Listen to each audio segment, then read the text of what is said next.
जय शनिदेव, जय श्री राम भाइयों। आज का हमारा विषय है गुप्त धन योग।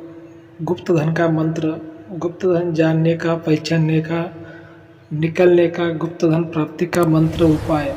इस विषय पर आज हम इस वीडियो में चर्चा करने वाले हैं। आपको वीडियो पूरा सुनना है, ध्यान से सुनना है, तभी आप बात को समझ पाओगे।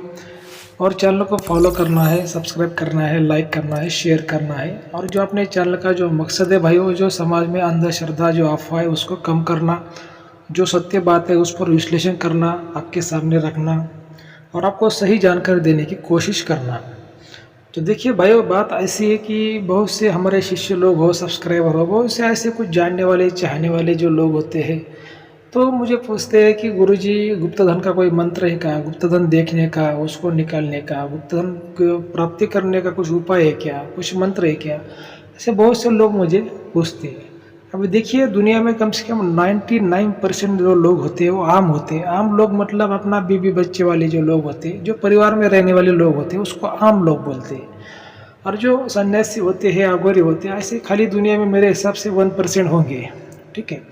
तो ये जो धन के ऊपर जो कुछ शक्तियाँ रहती है, जो टोटके रहते हैं ना, तो क्या करते हैं कि वो धन की रक्षा करते हैं। और जब हमें धन को देखने के लिए अगर हम कुछ मंत्रों का उपयोग करते हैं तो पहले वो मंत्र सिद्ध करना पड़ता है। और ये जो मंत्र होते हैं ये अघोरी मंत्र होते हैं।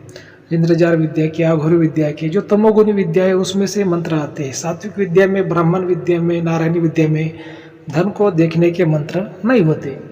तो क्या होता है कि जब हम अघोरी विद्या के मंत्रों का जाप हम सिद्धि करने के लिए जब घर में करते हैं, तो कुछ जो हमारे आसपास जो कुछ आत्माएं होती है, शैतानी आत्माएं होती है, कुछ नेगेटिव शक्तियाँ होती है, वो खींची चली आती है। तो इसके कारण वो जो मंत्र की साधना कर रहा है उसको भी तकलीफ हो जाती है। उसके घर में जो बाल बच्चे हैं, बुजुर्ग लोग हैं, कोई और लोग हैं, जो पड़ोसी लोग हैं, उनको भी तकलीफ हो सकती है। इसी वजह से कोई आम इंसान घर में रह के ऐसी मंत्रों की साधना सिद्धि नहीं कर सकता। अगर करना है तो उसको गुरु के आदेश पर, या फिर गुरु के आश्रम में हो, या पर घर में भी अगर वो करता है तो गुरु के आदेश पर वो कर सकता है। उसके भी कुछ नियम होते हैं, इस बात को आपको समझना चाहिए। लेकिन क्या है कि बहुत से लोग मेरे को बोलते हैं कि गुरुजी मुझे ये करना है, वो करना है। और देखिए, अघोरी विद्या की जो साधना होती है, जो सिद्धि होती है, वो कोई भी गुरु हो जल्दी किसी व्यक्ति को, किसी शिष्य को नहीं देता। वो बहुत जानने के बाद, बहुत परखने के बाद, जब विश्वास बैठता है, सालों साल वो शिष्य अगर किसी की सेवा करता है, तभी हम ऐसा किसी को राज बताते हैं, किसी को सिद्धि देते हैं, मंत्र देते हैं। कोई भी गुरु इतना जल्दी नहीं दे सकता, ऐसी बात को आपको समझना है। तो क्या होता है भाई, वो देखिए कि उपाय होते हैं, मंत्र है, सिद्धि है, आम इंसान भी कर सकते हैं, ऐसा नहीं कि नहीं कर सकते, लेकिन उसके कुछ नियम होते हैं, आपको उसका पालन करना पड़ता है। लेकिन मेरा ये मानना होता है कि भाई अगर आप गुरु करते हैं जीवन में, तो ऐसे मंत्र सिद्ध करने की आपको ज़रूरत भी नहीं करती। जो भी आपका गुरु है आपके हमेशा आपकी मदद करता है। आपको कुछ समस्या आ जाए, संकट आ जाए, तो आपको रास्ता दिखाता है। तो आपको मंत्र सिद्ध करने की कोई ज़रूरत नहीं। आपको पहले तो जीवन में गुरु करना चाहिए। गुरु करना आपके लिए बहुत आवश्यक है। और गुरु का दिल जीतना, उसके तन मन धन से उसकी सेवा करना, ये पहले तो बहुत आवश्यक है। तो देखिए भाई, वो बात ऐसी होती है कि कुछ बातें ऐसी होती है कि जैसे मान लीजिए कि आपके घर में धन है, आपके खेत में धन है, लेकिन आप उसको नहीं देख सकते, उसको नहीं निकाल सकते। आपको किसी गुरु की, तांत्रिक की, पंडित की सलाह लेनी पड़ती है। वैसे जैसे मान लीजिए कि साइंस की भाषा में आपको समझाया जाए, तो आपका शरीर है, उसमें अगर कोई बीमारी, रोग होते हैं, तो आप वो आपका शरीर होने के बावजूद आप उसको नहीं पहचान पाते कि आपको कौन सी बीमारी हुई है, उसके ऊपर क्या उपाय करना चाहिए। जब आप डॉक्टर के पास में जाते हैं तो टेस्ट करने के बाद भी आपको डॉक्टर बताता है कि भाई आपके बॉडी में ऐसी ऐसी बीमारी हुई है और इसके लिए आपको ये गोली खानी चाहिए। मतलब आपकी खुद की बॉडी होने के बावजूद आप नहीं समझ पाते। वैसी बात है कि आपका खुद का घर, खेत होने के बावजूद भी आपका खेत में कौन सी शक्ति है, कौन सा धन है, क्या नहीं, आप ये खुद नहीं समझ पाओगे। आपको किसी सिद्ध व्यक्ति की आपको सलाह लेनी पड़ती है। इस बात को आपको समझना है।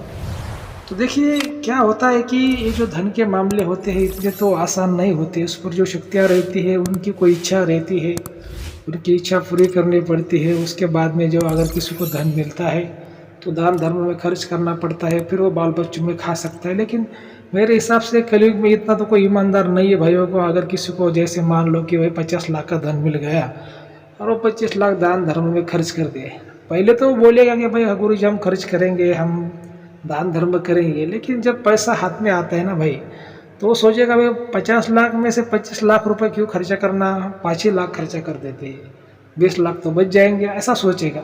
देखो पहले आदमी कुछ भी बोल देता है, ठीक है, पहले आदमी कुछ भी बोल देता है, लेकिन जब समय आता है ना, तो उस समय पर पता चलता है कौन ईमानदार है, कौन बेईमान है, किसकी कितनी ताकत है। ऐसे तो कोई भी बोलेगा कि मैं ये करूँगा वो करूँगा, लेकिन जब समय आता है तो समय पर वो बात समझती है भाई।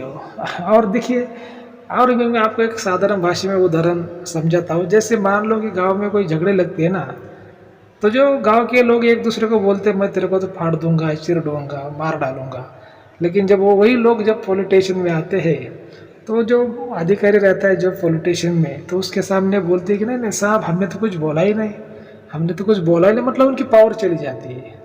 और गांव में उनकी पावर बढ़ती है, पॉलिटिशियन में उनकी पावर चली जाती है। वैसी बात रहती है कि आदमी पहले बोल देता है कि भाई 50 लाख का धन मिला तो 25 लाख हम उसमें दान धर्म में खर्च करेंगे, लेकिन जब पैसा हाथ में आता है ना उसके, तो वो नहीं करता। और वो फिर मान लीजिए कि भाई इतनी दुनिया में बेईमान लोग हैं तो भरोसा करना बहुत कठिन है, तो शक्ति को फिर जबान कौन देगा? शक्ति जबान चाहती है, वचन मांगती है, कौन देगा फिर? और हम उसको वचन नहीं दे सकते, जबान नहीं दे सकते, तो वो बोलती भाई मेरी इच्छा पूरी करो। उसकी इच्छा भी पूरी करना कोई आसान बात थोड़ी होती है। उसकी जो इच्छा होती है बहुत बड़ी बड़ी रहती, वो जल्दी सामग्री नहीं मिल पाती।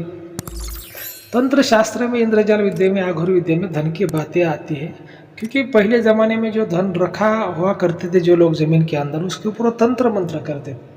इसी वजह से ये जो बातें तंत्र मंत्र में आती है, ये जो बातें हैं ये पंडित में, सात्विक विद्या में नहीं आती, ये तंत्र शास्त्र में बातें गुप्त धन की आती है। लेकिन देखिए अभी कलयुग में इसके जो बहुत सी बातें बदल गई है। इसके लिए जब आप गुरु करोगे तो आप ये बातों को समझ पाओगे। ऐसी वीडियो में इतने बातें समझाना इतना आसान नहीं होता, ना ही मैं आपको इतनी बातें समझा सकता हूँ और आप ना ही इतना समझ सकते हो 2-4 मिनट की वीडियो में। जब आप गुरु करते हो, मैं नहीं कहता कि मुझे गुरु करिए, आप किसी को भी गुरु कर सकते हो, लेकिन जिसके पास में त्रिगुण का, त्रिविद्या का, त्रिशक्ति का, त्रिदेव का ज्ञान हो ऐसा गुरु करिए। क्योंकि क्या होता है, एक ही गुण का अगर जानकार गुरु है तो एक ही गुण को बड़ा मानेगा, एक ही देवता को बड़ा मानेगा, तो पूर्णता गुरु नहीं हो पाएगा और ना ही आपकी पूर्णता वो मदद कर पाएगा। ऐसी बातें होती है भाई। तो ये जो जहाँ पर धन होते हैं किसी घर में, खेत में, तो धन की शक्तियाँ उस व्यक्ति को, वो परिवार को बहुत नफरत फैलाती है, बहुत परेशान करती है, बहुत समस्या खड़ी कर देती है, पूरा घर का सुख चैन छीन लेती है, काम धंधे में दिक्कत पैदा कर देती है, झगड़े लगा देती है, कोर्ट मैटर बढ़ते हैं, जितना भी कमाते हो चला जाता है, बहुत परेशान, ऐसा लगता है भाई सुसाइड कर ले, इतना परेशानी खड़ी कर देती है। तो जब आप गुरु करते हैं तो सब आपका घर का दोष गुरु को पता चल जाता है, फिर आपकी वो मदद भी करता है, आपको इतना परेशान होने की ज़रूरत नहीं गिरती। तो ठीक है भाइयों, ऐसी बातें होती है। आपको आज का वीडियो कैसा लगा? अगर सही लगा है, अच्छा लगा है, अपने चैनल को सब्सक्राइब करिए, फॉलो करिए, लाइक करिए, शेयर करिए। जय शनिदेव, जय श्री राम, धन्यवाद।